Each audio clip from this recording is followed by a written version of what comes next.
Some of your teammates will be late, like Lamonte got pulled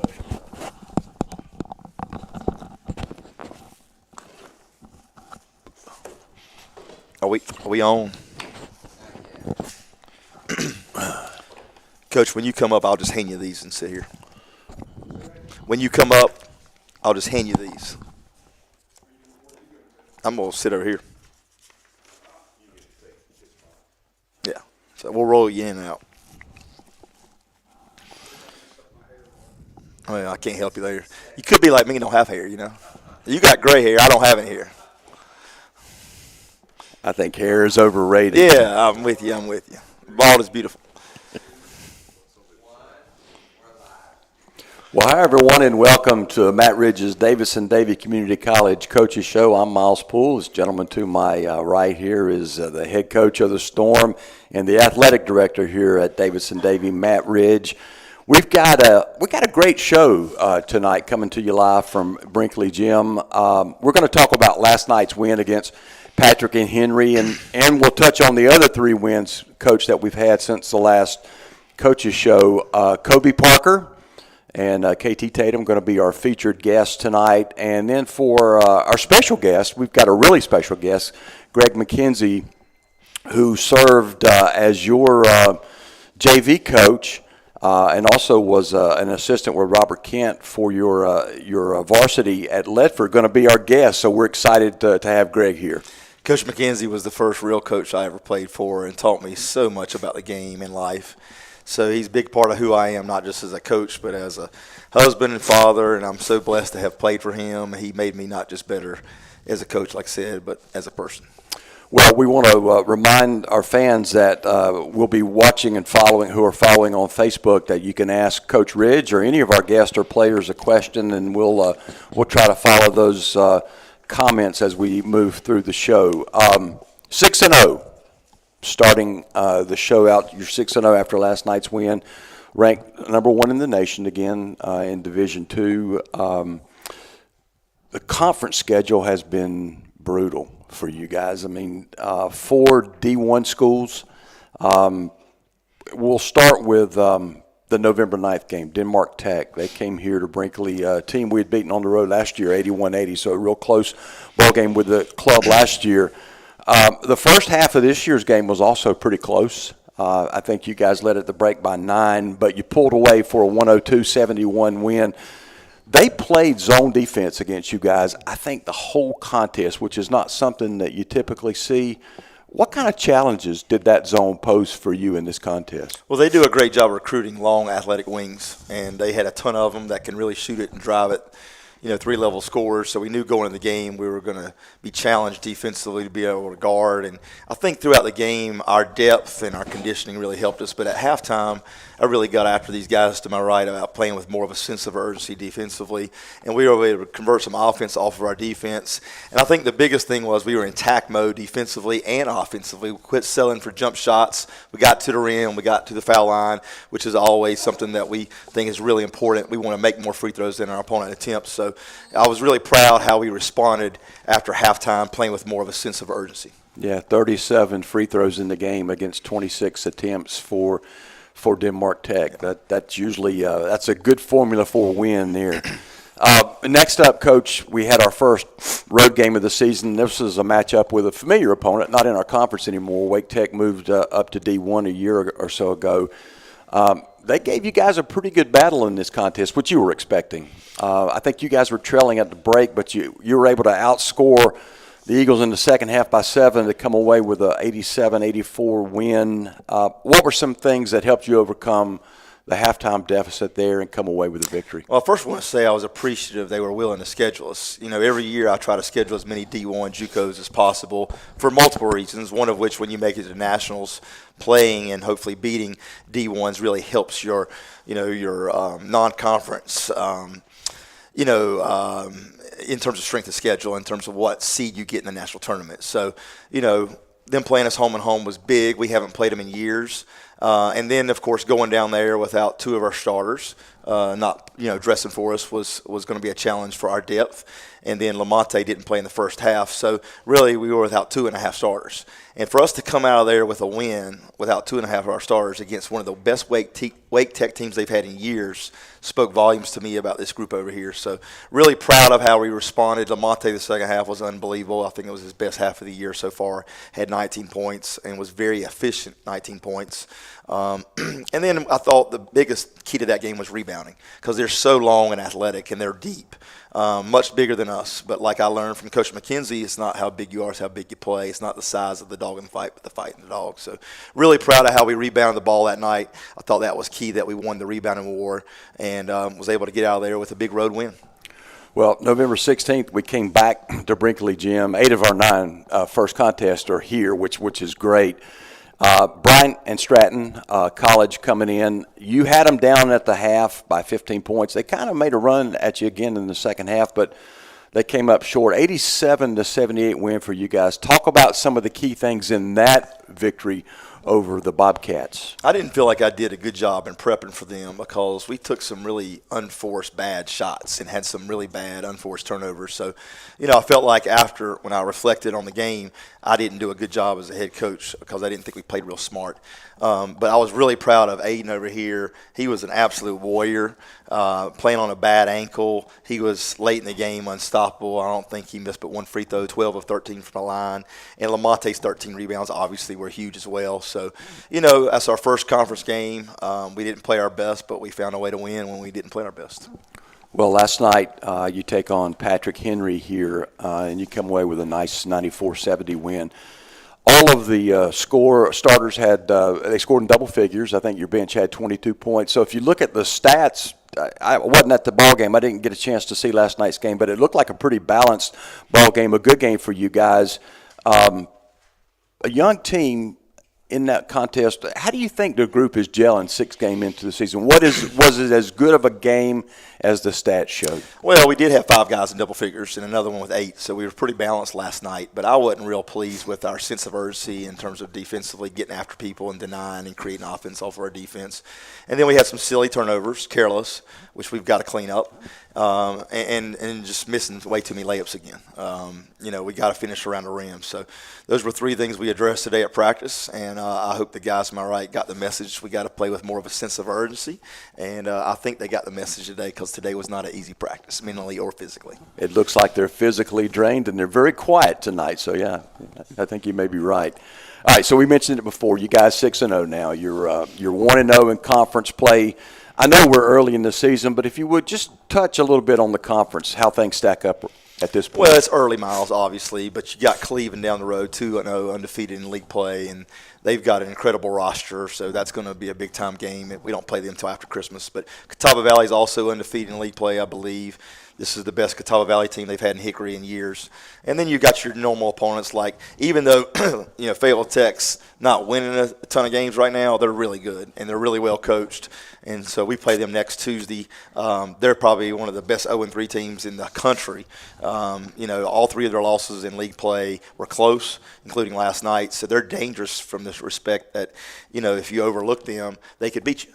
And then you got Guilford Tech, who's much improved. Central Carolina, much improved, who we play this Saturday. Southwest Virginia, they beat Lewisburg for the first time ever.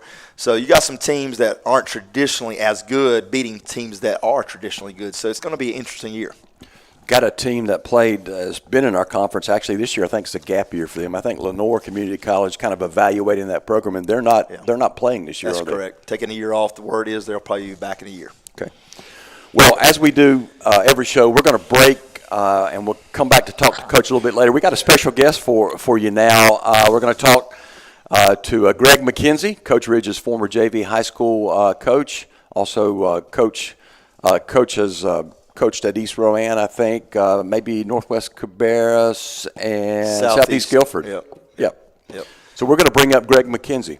Yeah, I'm not sure how young he was when he was at Ledford when I played for him, but he was, I think, in his 20s maybe, I don't know, mid to late. And not only was our coach, he played against us on Sundays at Open Gym. I have always had so much respect for him, not just as a coach, but he cares about his players to the point now we are, 35 years removed from playing for him. He stays in touch with me. So he's been a big influence on me in my life, not just from a coaching perspective. So I'm very grateful and appreciative for him, and I mean that sincerely. I love him to death, and I appreciate him driving up and being on the show. So, Coach McKenzie. Coach McKenzie. Give it up for Coach. All right.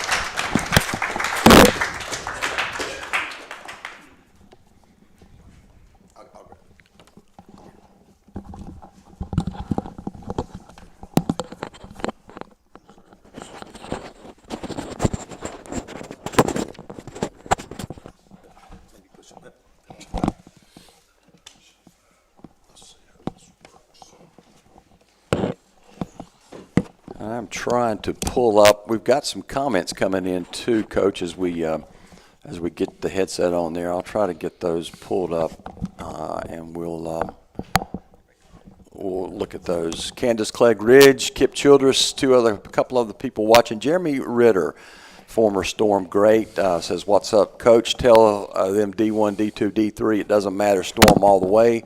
DJ Suggs out there says Matt Ridge is the GOAT. Go get the gold this year. So welcome, Coach McKenzie. Glad to have you on the show. You were Coach Ridge's JV basketball coach, and I think also an assistant coach on his senior on his varsity team. What kind of player was he? Let's have some dirt on him. Do you want the truth or what Matt asked me to say? We want the truth. The truth. Okay. No, I can remember Matt vividly because I'd only been coaching a couple years at the time, and we had really worked hard at Ledford to turn the program around. Coach Kent was a great coach, and I can remember Matt coming to our camp in the summer and just seeing this skinny kid with that this hair all down his face. But he would just walk around the gym dribbling like it was, he had the ball on a string, and I was like, man, that guy's kept an eye on him. He was in middle school then, I think, but he was a really good player. I think we had a freshman team, a JV, and a varsity team. And Matt's freshman year, he played JV, so he kind of moved up ahead of a lot of his other peers. And then 10th grade played varsity. And at that point, he had a great class. There was several guys, Brett Spate, Brian Heggie, him, Adam Craven, amongst others. So we were lucky. We had a great group of guys, and they were lucky. They had Coach Kent, and they had I was young, and we were very enthusiastic, and we were all into basketball, and so it was good because we had players that wanted to learn about the game and wanted to be really good, and and we have several like Matt still coaching today. Brian Heggie's coached forever. Brett Spate still involved with basketball, so. It was a lot of fun, and Matt was a really good player, had a really good career. This is a part where I say he didn't play very hard, didn't hustle, didn't listen, and the players were like, but he was very coachable and a very smart player, very good player, and he had a great career. I want to ask you, being part of that environment, I think if I look at the history, I think Ledford was 1-21 in 1988. Then they went to 10-15, 15-12 in Coach's sophomore year, and I think 50-9 in his last two seasons at Ledford. And in his senior year, they finished second in the state. What was it like to be part of that turnaround? It was great. That's why, I'm still in touch with Matt, or pretty good friends with Matt and some of the other guys still to this day, because when you have players that buy in and they're all about what you do and what you love, and, Coach Kent and I were both lifelong coaches and loved the game.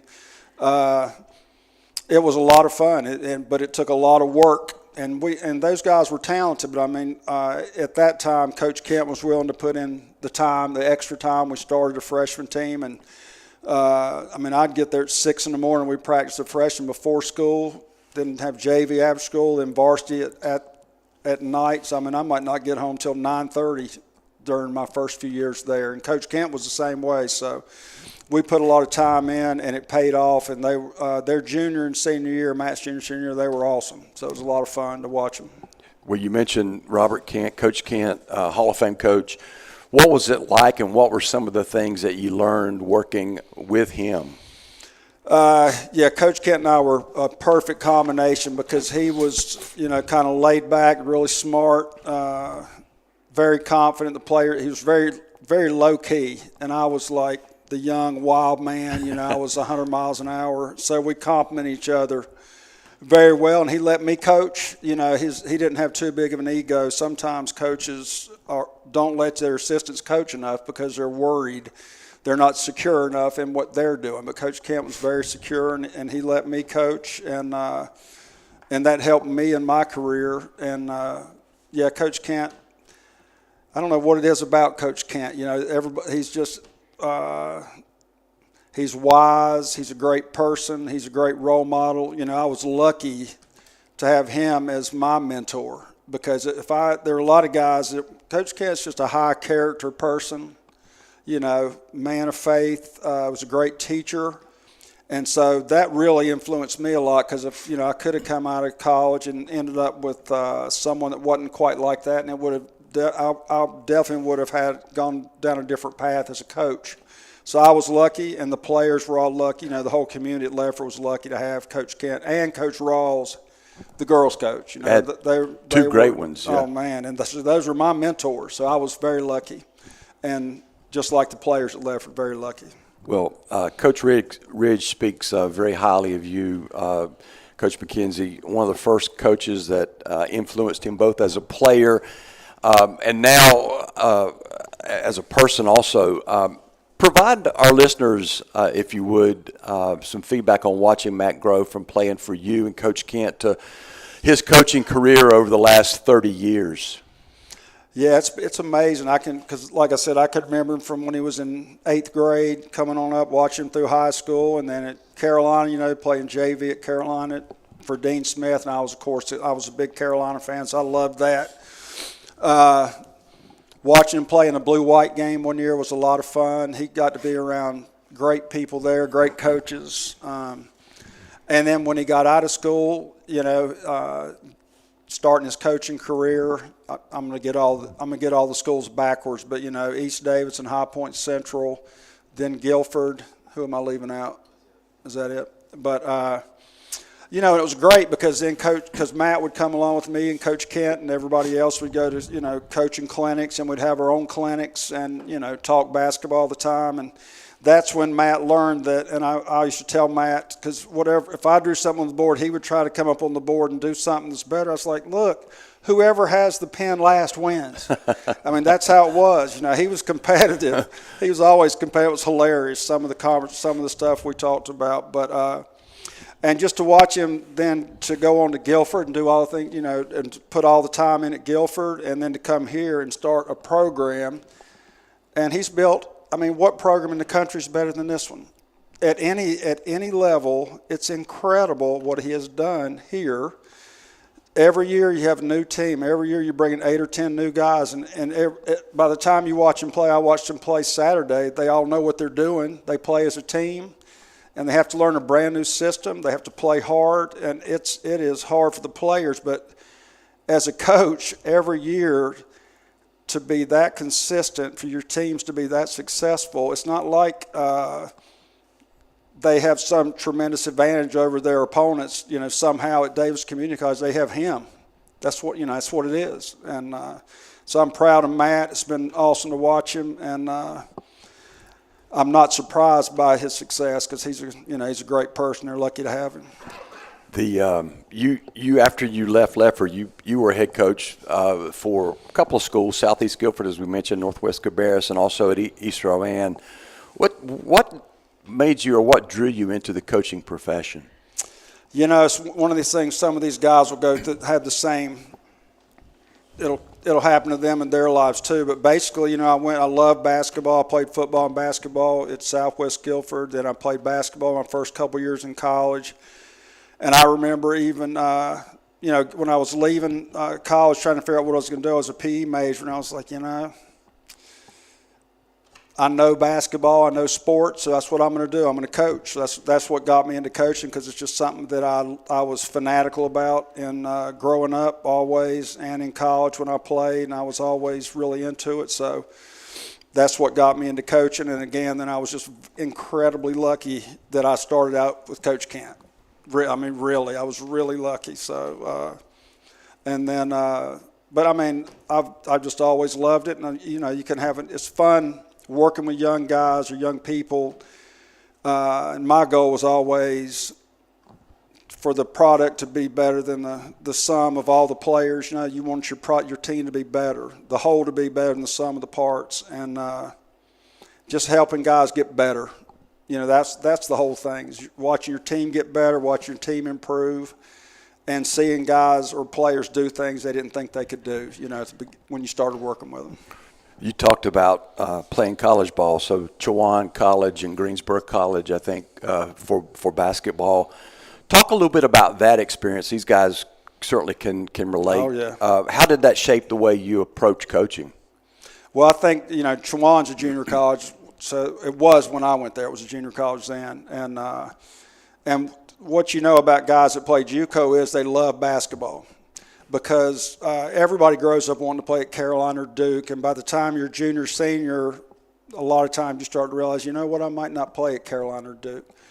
And then, you know, you get recruited by some schools, you end up wherever you end up at Davidson, or like I was at Chowan, and at that point you got to love it to play, because, you know, it's not like every day's easy. College basketball practices are the hardest thing you can do, really. I mean, there's nothing you can do that's harder. As far as mentally, physically, it's challenging. And for these guys to come here and to stick with it for 2 years or 3 years, however long they're here, you know they love it. It's really easy to quit. And and that carries over into your coaching too. I think it's important, if you're a coach, that you played or that you were part of a program in college, or, you know, that you have to love it. And if you really love it, you're passionate about it, it's going to show in your and how well you do. Well, having been the college athlete, and you know the pressures of both athletics and academics, what advice can you give these young men here? And, you know, some of these guys will go to four-year schools and finish out their playing career. What advice can you give them how to balance that? Boy, it's hard, isn't it? I mean, you don't have a lot of time.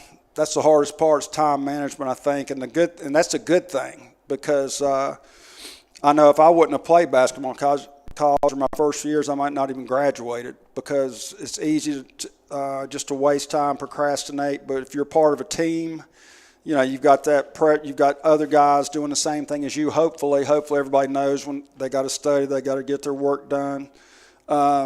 One of my sons played in college too, and I'd always tell him, he talked about if he wanted to quit or do something different. I'm like, look, this is going to help you get through college, because, you know, time management is huge, and you got somebody like Matt, and I'm sure they have academic counselors or somebody that helps and holds them accountable. You know, it's a lot harder when you're on your own at a university somewhere, and you're just one person. You don't have a support team to help you like these guys do. So I think it's great, and I think playing basketball, you know, helps develop their character, and it'll help them get through college, hopefully. And after that, they can do whatever it is that they hopefully they'll be able to do what they want to do or like to do, and then they can go back and, you know, pay it back to the younger generation. You talked a little bit about the success of the program here, and I think Coach had maybe 6 weeks to put this program together, you know, 18 years ago. And it's amazing. It is amazing. Look at the records that they've been able to put out year and year and year over and over again. What do you feel are some of the reasons for that success here at DDCC? Well, you know, what's funny is I've thought about that a lot, because I coached for a long time, and I listened to older coaches, and I watched guys, and I mean, I was fanatical, and I came up with my own system. You kind of come up with your own thing, you know, and you see what's worked for other people, and you have to make it work for you. And there were some guys that I really were mentors to me, that their teams averaged incredible numbers of points. They won state championships. John Harden at Moorhead was amazing. There's a few other guys that were up-tempo, and I did the same thing for a few years at some of the schools I was at, really up-tempo. We scored a lot of points. And then Matt comes here, and somehow they're scoring 90 to 100 points a game, and I'm watching them play, and I'm like, we always talked about systems. Like I had my system down, numbers, numbered break on offense, and we're doing this defense. It flows right into our offense. And I'm watching Matt, and I'm like, so how are you guys? Are y'all pressing all over the place? How are you scoring? I'm like, well, no, we don't press all over. You running a number break? Are you doing this, that? Well, And I watched him play several times, and I've come to the conclusion that his system really is just it's pressure on offense and pressure on defense. And it's pressure on both ends. He plays a lot of guys, which is great for your team morale because everybody gets to play, even though you guys are good that you come out after like 30 seconds sometimes and you're not upset and they go back in, which is great. But really, I really think if you sum Matt's system up, obviously teamwork, there's, high character because when you, shared suffering, that brings you together. When you work hard, it's like you're in war. You're soldiers together. When you play hard together all the time, you believe in each other. You rely on each other. I think they do that. But it's that constant pressure on both ends. I think by the time 40 minutes is up, the last 5 minutes y'all have worn everybody down. I really believe that. And they play through mistakes. I like that. I watch them play. You watch them play, they make a lot of mistakes on both ends. They miss a lot of easy shots, but then they get to rebound. Or, they might get beat, but then somebody will block a shot, and they're always competing. And I think that obviously it's a reflection of what they do in practice. Well, after you saw them last Saturday, you saw them play last Saturday, and we've got a few weeks of the season under our belt so far. What's your assessment of the team and where they might be able to take it? The key is to get better all year. That's it.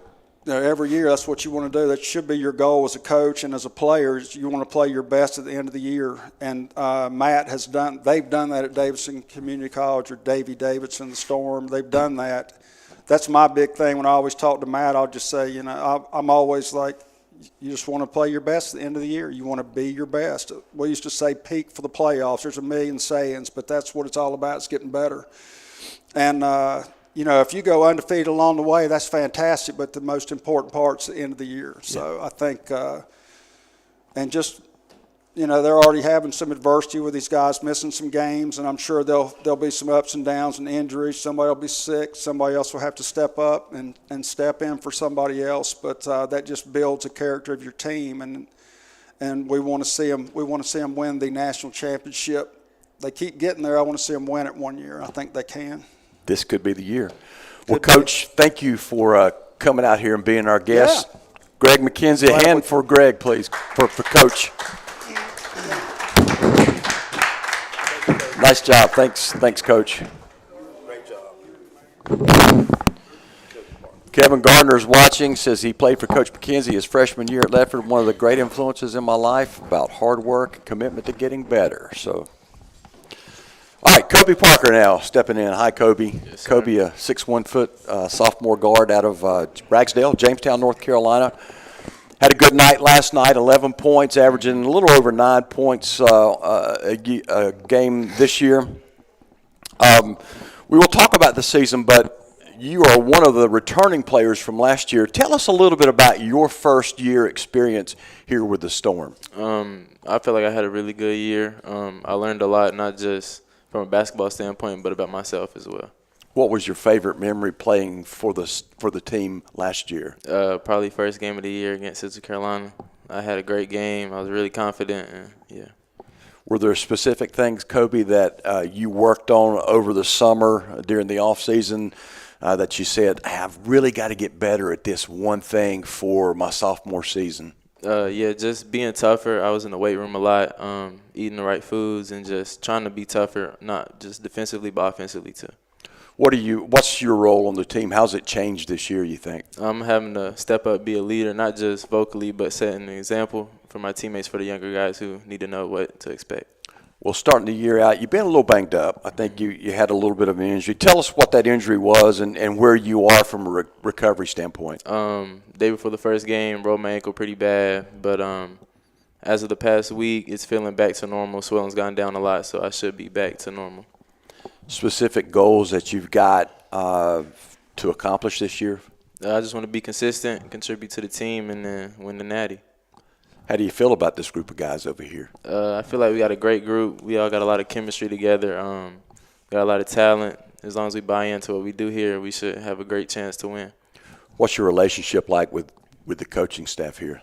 With all the coaches, you know what I'm saying, off the court, we joke, cut up, have a good time. But as soon as we step on the court, they coach me really hard, push me to be the best I can be. What's one thing, Kobe, that you enjoy most about being part of this elite program? And this is an elite basketball program.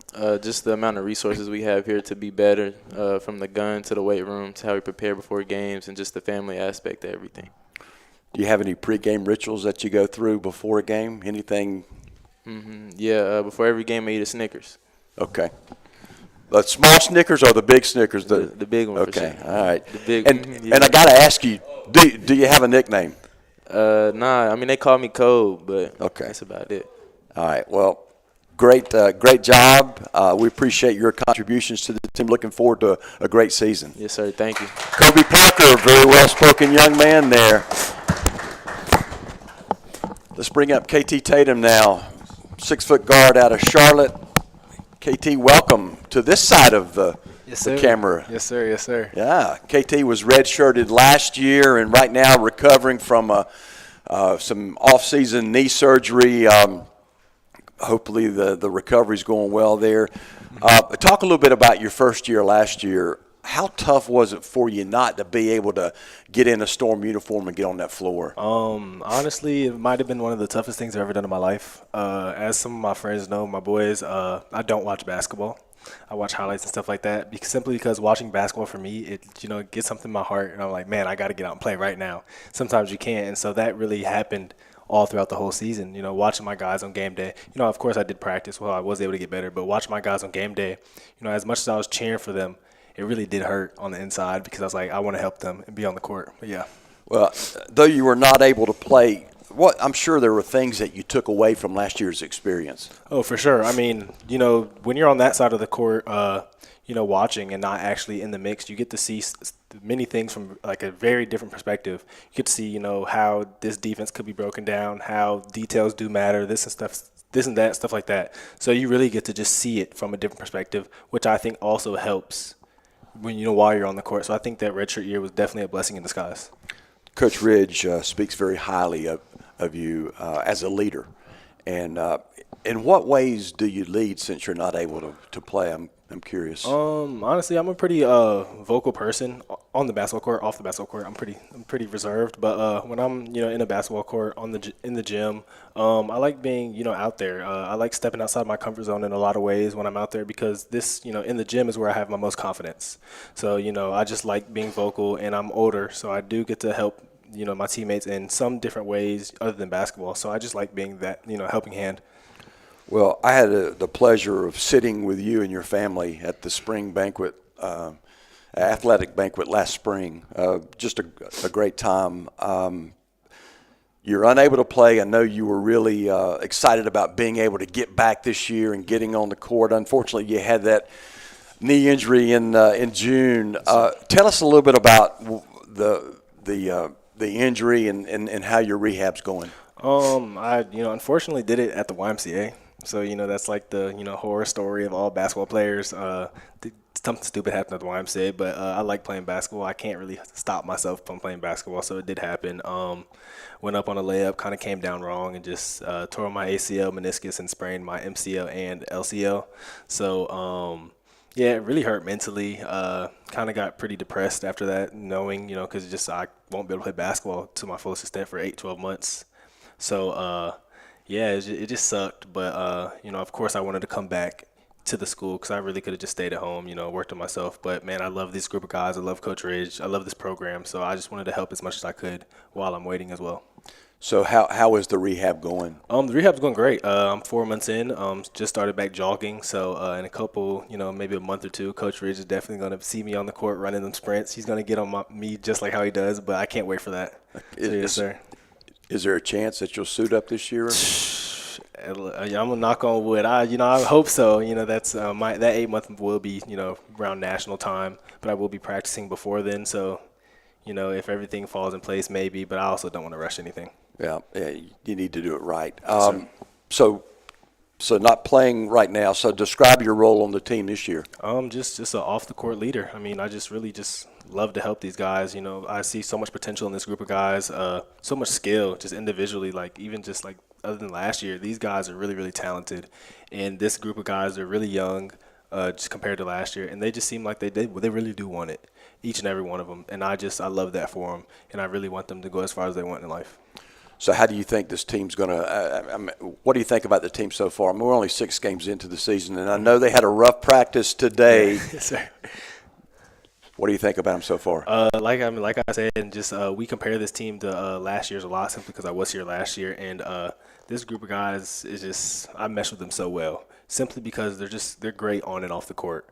You know, they're a great group of guys to play with on the court because you can really trust and respect all of them. The decisions they make, you know, I just feel like, you know, those are decisions that they should be making, and off the court as well. They're a great group of guys, and I think within basketball that's really important. I think when you're a good person and you really want the best for yourself, that helps your teammates build trust in you, and I think things like that really take the teams as far as they can.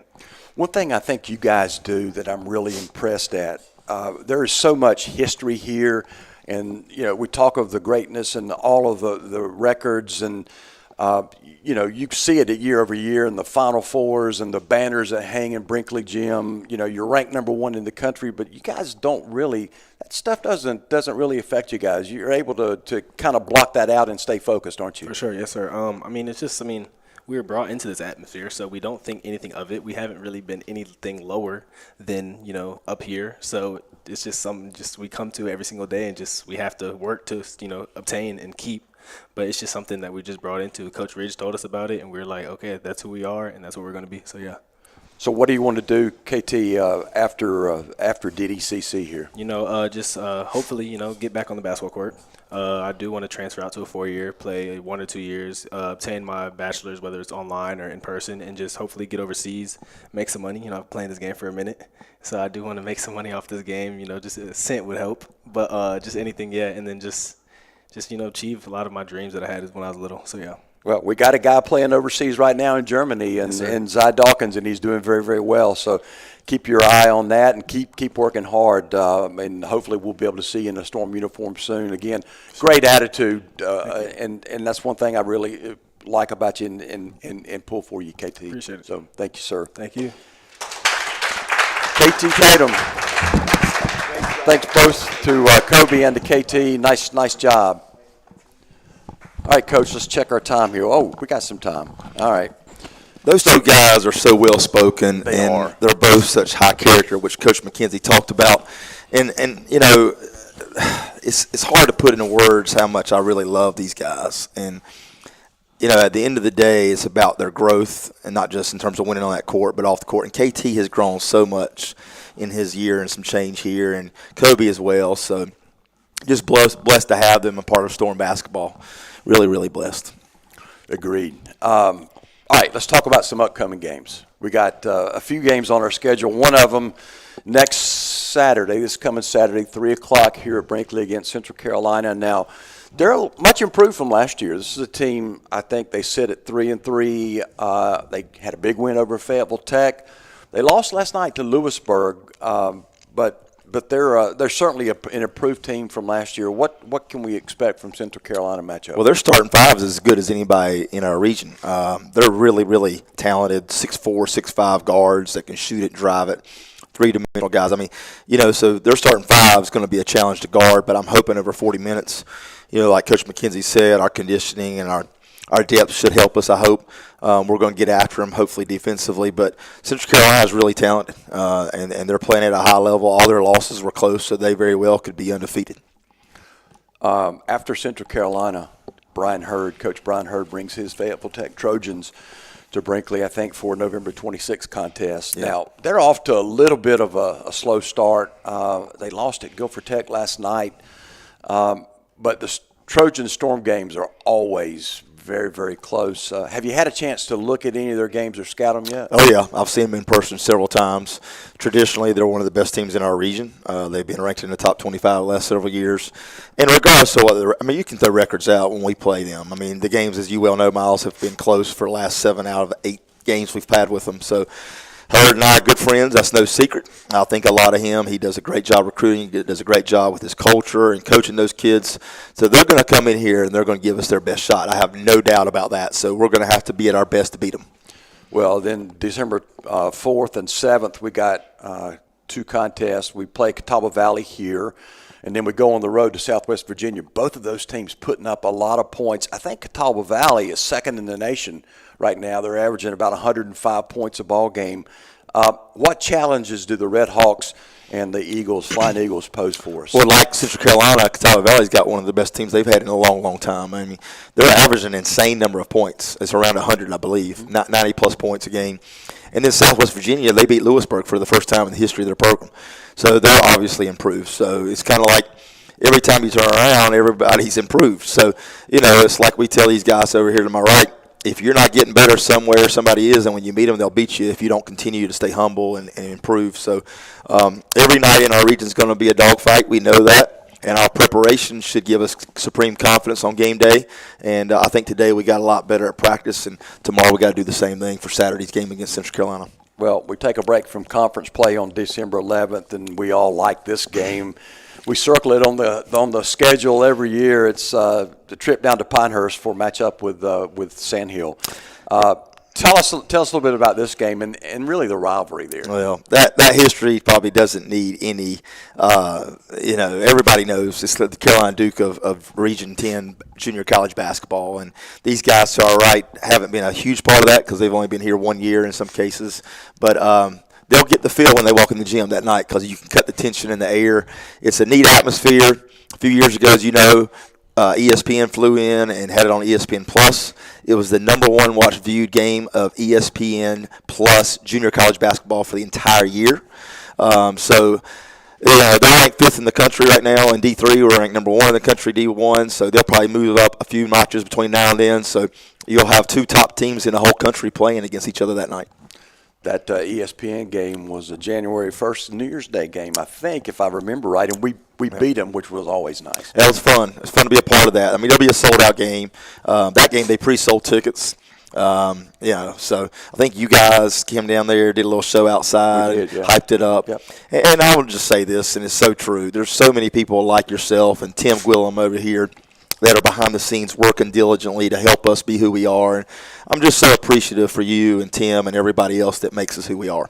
Well, we're glad to be part of the family. And speaking of family, we've got several former Storm players. They're still family that are having some success. We talked about Zy Dawkins in the pros overseas, but also at some 4-year schools. Got so many guys playing. I think it's 9 right now. Zy overseas playing, killing it. He's leading their team in scoring, I believe. And, he led us to the national championship game when he was here, and he was the best player at Converse last 2 years, and now just so proud of him and his growth. He continues to get better and better. Coach McKenzie talked about love for the game. That guy absolutely eats, sleeps, and drinks it because every year I turn around, he's gotten better. And then Jonathan Faust is Lynchburg's best player, I think, right now, averaging 14 and 7. Aaron Ross and Keith Reese are at Shawan. They're both doing really, really well. Aaron's starting and playing a ton of minutes. Keith's one of their best bigs off the bench. Jaheim and Chase are playing at LR, and they're both doing well. Trey and Najee are at Barton College playing. Both, their roles have, changed for the better recently. And Mike Wade is one of the best guards at Montreat. So got a lot of guys playing at the 4-year and getting a free education, which makes me proud. Well, I got a couple of other shout-outs. Great interview, KT, Gary Scott, Jeremy Ritter again chiming in. Nicole Scott says, so proud of this team players and the coaches. So we got a lot of comments and viewers tonight. Charity Lasser-Ross is also watching. And Dominique Williams, Kathy Kauser is watching. So we got a lot of folks chiming in. Lamonte just came in. Yeah, he's all right. It's his mama. This is mom. Okay. Well, we'll need to make sure we get Lamonte up here to absolutely to be interviewed. But he had a great night last night. 30 points, I think. He had 30. He could have had 50, but Okay. we're proud of him. His ceiling is so high. I mean, my goodness, the good Lord has blessed him with so much talent. So I'm looking forward to seeing him continue to improve and staying humble. Well, we talked about family. I want to give you a chance, too, to recognize sponsors because we couldn't do all of this without them. A lot of the game day experience couldn't happen without them, and so I'll give you a chance just to recognize some of our top sponsors. Well, in my 3 years of being AD, we've been just so blessed with so many people in this community that have given a lot of money to make us who we are. I mean, we wouldn't have the game day experience without their money. And the digital scoreboard, digital scores table, and on and on and on. You got Todd down here at Jerry Hunt giving a ton of money to Davidson-Davie Athletics. The Josh Hill Group, Justin Strickland, his name's on our court, former All-American, led the nation in scoring. Fidelity Bank, Mohawk Industries, I could keep going on and on and on. There's lots of individuals in our community like yourself who have given money. So just want to say a huge thank you. And if there is anyone listening interested in getting involved, we have different levels. Please reach out and let me know, and I can certainly meet you and we can talk. Well, Coach, I want to thank you, Coach McKenzie, Greg McKenzie, Kobe Parker, KT Tatum, and to everyone that helps put on this coach's show. Patrick Stevens to my left, our engineer, Brandon Mullis, doing our camera work. Be nice to see Coach Mullis back in the house, and all our sponsors and amazing Storm family. You guys are the best. I will give you the last word. Well, before we, if you got a few more minutes. Oh, absolutely. I want to bring up somebody. He doesn't know I'm going to do this, so he probably will be mad at me tomorrow, but I don't care. Tim Gwillem's here, and Tim and I have become really good friends. And as you well know, Tim does everything under the sun for this basketball program. He runs the digital scoreboard. He runs instant replay. He's kept the scorebook. He's driven us to Florida and back in almost a 48-hour period and driven through the night. I mean, you name it, he's stepped in and done it. He's here tonight, and I'd just like to bring him up and tell him a huge thank you. These guys are all right. We appreciate them, don't we? So, Tim, will you come on up, please? Come on up. Come on up. I see that little smirkish grin. Dan Truey is also watching. Dan does some work for the Storm as well. Welcome, Tim. Usually during game days, you're on this side of me. That's you right. sit over I'm to on the the left. other side. Remind us of your role outside of supporting Storm Athletics here. Okay. You work for the school. Yeah, so I'm the Dean of Workforce Training here at the school. So that's everything. It's pretty much career and technical education, continue education. So, there's quite a few programs or whatever that I have great people underneath me that, work for me that do a great job. So there's a lot of work here at the college that, goes on. So. Well, on game day, we added the big digital board, and you've been working the video replay, getting the hang of it over the last couple of years. During the course of that work, I always love to look and watch some of the replay. Any favorite replay that you've got? Oh, I don't know. I mean, probably the replay I played the most was when DJ hit that shot against Henry Ford. I think I played that. Yeah. I don't know, that day because it was the classic, right? And there was a game afterwards, and I think I sat there and during timeouts of the next game, it wasn't even two different teams. I was still playing it. That was a fun one. But they're always fun to put up. And I have to admit, when last year when Coach asked me if I wanted to do that, I was kind of like I'm not sure if I really want to sit back there or whatever. But it's been fun, and I enjoy it now, and I get to see. A lot of times I see the fans' reaction, or sometimes the players' reactions. When they see those replays, it's fun, and the fact that you can slow them down, or it's just a lot of fun to play with back there. So I've still got the DJ, the Aiden Taylor to DJ Suggs, the shot to beat Henry Ford on the phone here that you replayed on the video board. Yeah, we can't talk too much about that. DJ's watching, so we don't want to give him a big head. Yeah, exactly. So, but there was so much in that play because it was a broken play, and then a loose ball, and I think Mike Wade ended up with the ball and got it to Aiden, and then Aiden had enough awareness. And, of course, Aiden, that was early in the season, so he would have been a young player at that time, had enough awareness that when he went to make a move that he ended up getting double teamed and they left DJ, wide open and get the ball to him at the last second. That says a lot about, Aiden and his court vision as well. So This college here, you go inside the gym to our right. It's a small gym, but the game day experience there is just fantastic. And there are a lot of bigger schools that don't have anywhere near that kind of experience for fans. So again, the sponsors that Coach Ridge mentioned, but volunteers like yourself that come in and do that, it really adds to the flavor here. And that gym is a tough place for an opponent to come in and play. What do you think makes it so tough? I mean, I think we've only lost 18 games here since the program started. yeah, and it's unreal to think about that. But I think it is just I think coming in and especially now, the floor it's a really nice floor compared to some of those that we play on, and you got all the scoreboards and everything else. I do think, it's kind of funny, where we're sitting behind the opposing bench, during the game. And I remember that last year, and I don't remember what game, I couldn't even tell you, during a timeout, and I was putting a replay up on the board, and I all of a sudden heard the coach say, "Would you quit looking at the board and listen to me?"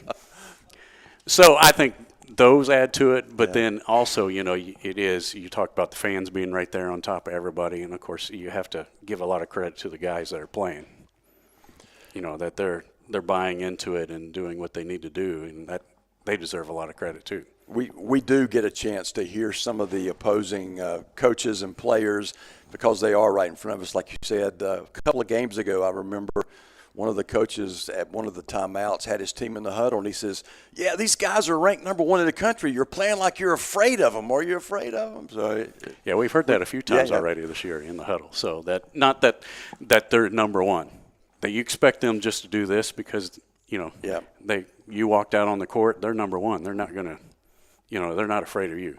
So we've heard that a lot of times from opposing coaches. Last question for you, Tim. You've seen the Storm for quite a few years now. What do you think about this team, 6-0 early in the season? Like we've heard already tonight, there's a lot of talent on this team. And they start playing, and I think they have been playing together, but even if they come together even more, start playing hard, keep playing hard, I think there's a lot of potential and there's a lot of opportunity for this team. Well, we appreciate all that you do for the team and for the school, and we love the instant replay. So yeah, all right. Thank you. Well, thank you. Tim Gwillem. Nice job. Nice job all around tonight. Coach, any final comments? No, I just want to thank Tim for all he does. Put him on the spot there. I'm sure I'll hear about that tomorrow. But seriously, thank you, Tim. All right, next game. We got Saturday, November 23rd. Come out to Brinkley for that. It's 3 o'clock tip-off for Central Carolina. Come early, get you some popcorn. Our next coaches show going to be Thursday, December 12th after the Sandhill game. So we'll be glad for that one. That's at 7 o'clock right here at Brinkley Gym. If you don't want to watch us, you're more than welcome. We've got seats here. More than welcome to come out to Brinkley Gym. And the last comment I have is go Storm. Go Storm. Thank you.